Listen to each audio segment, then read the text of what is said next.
Hi guys, welcome to new video. So today we'll take a look on another game from Warcraft 3, and this time it will be another 1v1 with Night Elves, but it will be a little bit special because it was not a ranked game, but it was a custom 1v1 game that I played with Master Moist, which is a player from Armies of Exile community. He also plays Warcraft 3, I think he's like 1800 or what he said, on the Warcraft 3 champions, and also overall he sometimes plays us on the stream and things like that. So here we played a session of 1v1s, so there will be definitely more videos following up after this one.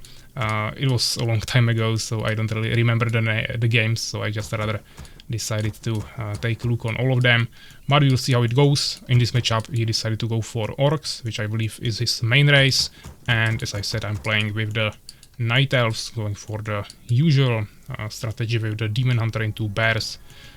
This was already, of course, not my first game anymore, so I actually did the Ancient of War creeping here. As you can see, I'm already preparing it next to this camp.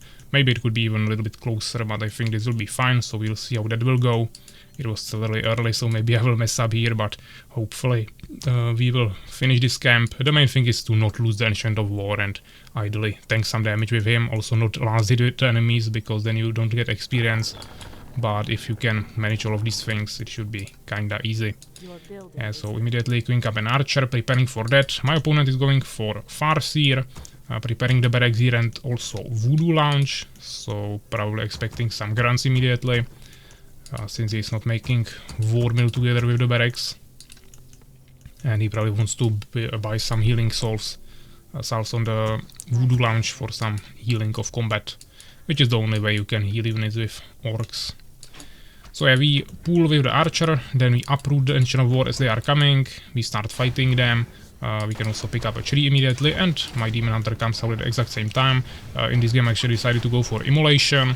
You can go both Immolation or Mana Burn, doesn't really matter. You could probably even go with Evasion, but that's not too optimal, especially if you are taking the damage with the Ancient of War. But Immolation will allow you to creep a little bit faster, while the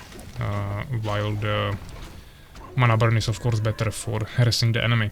But yeah, we got definitely a low experience here, so I think I last hit some of the enemies with the Ancient of War. So even though everything else actually looked quite decent, this was a mistake I did here, so not much value from this.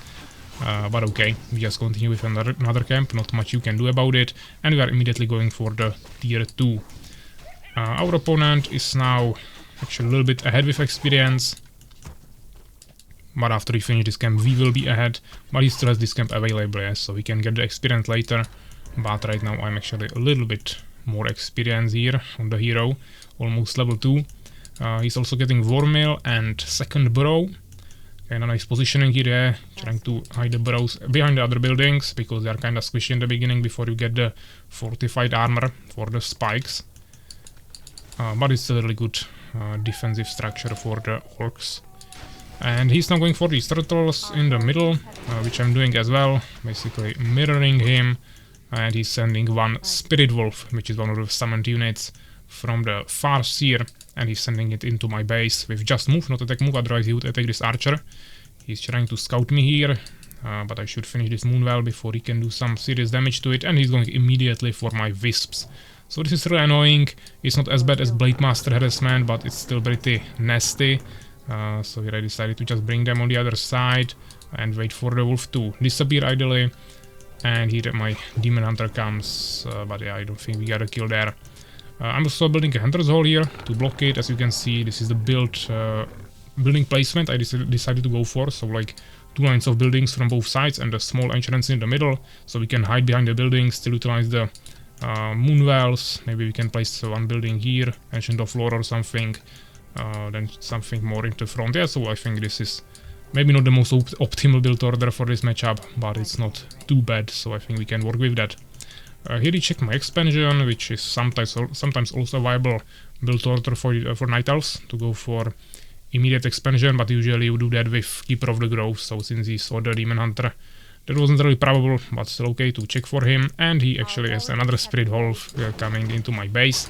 Here I'm trying to destroy the camp, that's really important, so we can buy some items and also of course get some experience from that. And now we have tier 2, so we should as soon as possible buy the second hero. He did almost look like he wants to attack me from the back, if he knew about me for some reason, but I have a stronger army, so he rather decided to turn around and probably go for my base. So looks like he's preparing for some push here with 2 Spirit Wolves going here. Actually, he's sending one away, but he's immediately focusing here my Wisps. We'll probably have to sacrifice this one, which is some nice damage to the Spirit Wolf, so that's good. I'm in the middle, immediately buying the Naga Sievage, joining my army, and we are coming back to our base, where he is still harassing the Wisps, but not really achieving much, to be honest. But I sacrificed like 2 Wisps there in total, so that's definitely some damage. Now I have to produce a little bit more before we go to tier 3, and I'm also making only 1 Ancient of Lore and not 2 of them, which is fine. If you go for Dryads, you want to have 2 as soon as possible, but if you want to go Bears as quickly as possible, and get tier 3 of course, then I think just 1 Lore is fine, and then you get the second one once you start the tier 3. So maybe we lost like 1 Archer here or something, or maybe not even, because we still have 5 and I usually don't produce more. But we definitely killed at least 1 Grand here and maybe even some Wolves, so that's actually good. Now I'm making the second Ancient of Lore. Tier 3 is still not actually being done here. So I'm not sure if I'm planning... No, I'm not doing Dryads, I'm going immediately for Bears. But the tier 3 is definitely kinda delayed. So we'll see when I start it. I'm also getting improved bows for some extra range for my archers, which can be definitely good. Especially if you manage to save all 5 of them. I'm actually making even more Wisps now, even though we have a decent amount of wood, but I guess I still wanted a little bit more. The sleeper has awakened. And we are on 38 population, not sure about our enemy. He's on 24, so we are definitely ahead, but he has lots of resources, and he's going for the stronghold now. Now creeping the camp that I started with. He got close-off attack for plus 5 damage, and I'm going for this camp, which is really important. The level 6 forest troll in the middle. Those are the strongest camp for the mid-game. These are probably actually even stronger for the late game. Yeah, this Jarjan 2-1 Sea Turtle, but that's something I wouldn't really attack yet, because my army is not that strong. But we got level 2 for our Sievage, 3.5 for Demon Hunter. Our opponent is still only level 2, and yeah, I mean almost 3 but not yet, and he doesn't even have the second hero, so we should be definitely way ahead. Here I have 1 Wisp scouting the expansion, just making sure he doesn't expand there, and if he attacks it I will know about that immediately. He might see me now and kill the Wisp, but yeah, he's going for that, immediately detonating. Of course I saw him coming, so that was quite fast reaction there. We cast Rejuvenation or Demon Hunter, utilizing the Immolation even during the creeping just to make it faster. We have Wand of Mana Stealing, not the best item, I kinda struggle with using this, but it's actually quite good, yeah, especially if I combine it with the Mana Burn, yeah, it can be really strong, but we'll see if we can utilize it at least once, or if I'll just sell it somewhere. And I'm just producing more Bears, going for the tier 3 now, getting the shop, Ancient of Wonders. We also have of course the Hunter's Hole, maybe I get the Ultra Vision there or something. That can be also quite useful once the night starts, but that's quite far away still, so we don't have to worry about that yet. But shop is now finished. I have only 1 bear in my army, but he has enough mana for at least 1 rejuvenation, so that's fine. My opponent is now attacking the Goblin Merchant. I think he wants to mainly check my expansion, but still we are not expanding, so we don't care about that. We have 3 bears now. No Dryads, but I mean, since I managed to save all 5 archers, I just don't really want to spend more population on the Dryads. I would rather just get more bears, which I think is totally valid decision, and we should still have enough damage, plus we have the improved bows, so we also have good range, and the DPS of my army should be actually quite good. Of course, Dryads would be better against the enemy wolves, or just anything else that he could summon, or just any magic, but overall I think the archers are definitely totally fine, and we can save some resources on not having to produce the Dryads yet. But he managed to kill 1 archer now, so maybe we will slowly move to that, or I will just make even more bears. But we don't have the master training yet, so for now I have only Druids of the Claw. I shouldn't be probably fighting here, but since I have such a bigger army, so much bigger army, it's actually still worth it for me to fight, even though I don't have the master training yet. Because Rejuvenation, I do pick up these items here. A Crystal Ball can be immediately used to scout the enemy expansions, which I'm doing. Both of them, making sure he didn't expand. And now I got at least 1 Dryad here. and we are on 48 population, so I can't really produce anything more. And now we already have the master training, so we turn our Druids of the Claw into the bears. The one that has the most mana I will actually leave as a Druid of the Claw. You don't have to do this, but I like to do it so I can immediately when we start fighting, maybe he casts like the Chain Lightning spell from Thrall, or the damage ability on Q from the Tauren Chiefs, and just something high damage on one of my units, maybe my heroes or whatever. I can immediately rejuvenate it, and then I can turn it into the bear later, since I have the mana for it. So that's just a small quality of life. Maybe you can rejuvenate your hero right before the fight and then turn into the bear. Just things like that is what you can do, but you can also just turn all of your druids into bears and go for a fight. Here I found the enemy hero, so thanks to the slow from the Gerayat I was able to deal some nice damage to him, and here I found the rest of his army with the second hero. We immediately target down the low HP headhunters.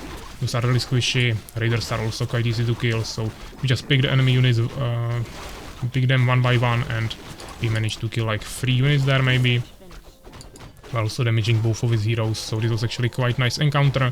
Plus now we can steal his creeps and maybe even get this tome, if I don't forget about it, but I probably did. Of course, making sure we stay on no upkeep for now, and I'm slowly preparing for an expansion, actually going for it right away, getting another Moonwell as well, also Strength of the Wild for some extra damage for our bears, and also Gerayats. It's the same upgrade, so we don't have to worry about it too much. He's getting more Raiders, more Grants, even some Spirit Walkers for splitting the damage between his units, but he has really underleveled heroes. He got a second hero really late, plus he wasn't creeping much, so we are still way ahead. I will focus down his bestiary here because he's just slow and really in the front. He's focusing my bear heavily here, but I have the rejuvenation up. Ideally, if you want to heal bears, you should remove them from the bear form first. Get into the Druid of the Claw form like this, and then heal them, because if you heal them for the 400 or whatever is the heal of the rejuvenation, it will basically full heal them in the Druid of the Claw form, and then when you shift back to the bear, it will be also full HP there, so you have basically double healing since the HP is like double the size. While if you just rejuvenate the bear, it will heal him only for like 50% HP, so if you have the time to turn the bears into the Druids of the Claw form, you always want to do that before healing, which kind of worked here, and as you can see, just totally tore through his army. He doesn't have anything more, and we still have basically full 50 population. Now actually go over to 58, plus we have the expansion behind it, so if anything would go wrong, we would be still totally fine, and we would have the plan B there. So yeah, pretty nice game. In terms of units, he actually produced 10 more, but we killed like more than double, so that was really good. He didn't even get to 40 population during the game. Experience also over double. 2 hero kills here. He had more items. I always struggle with this. I sometimes buy some items as well, but overall I don't creep much, and the buying of the items is also not that high. So overall I usually have less items than my opponent, no matter what race I play or who is my opponent. But sometimes it's not a problem, for example like in this game. But you will almost always see that I have less items than the enemy, which was the case here as well. In terms of resources, I actually got 1500 more gold. We got the expansion now in the end, but I don't think it was working yet. Probably just now the attack in the end, he wasn't probably getting resources anymore. Or he had maybe some other problems with the villagers, not sure. Wood basically balanced, and tech percentage also really in our favor. Gold loss to upkeep only 51, that was now in the end. Overall we are staying on no upkeep for majority of the game. So yeah, I hope you enjoyed this, and next time we'll probably take a look on another game from this small series of games with Master Moist. So yeah, thanks for watching and take care guys.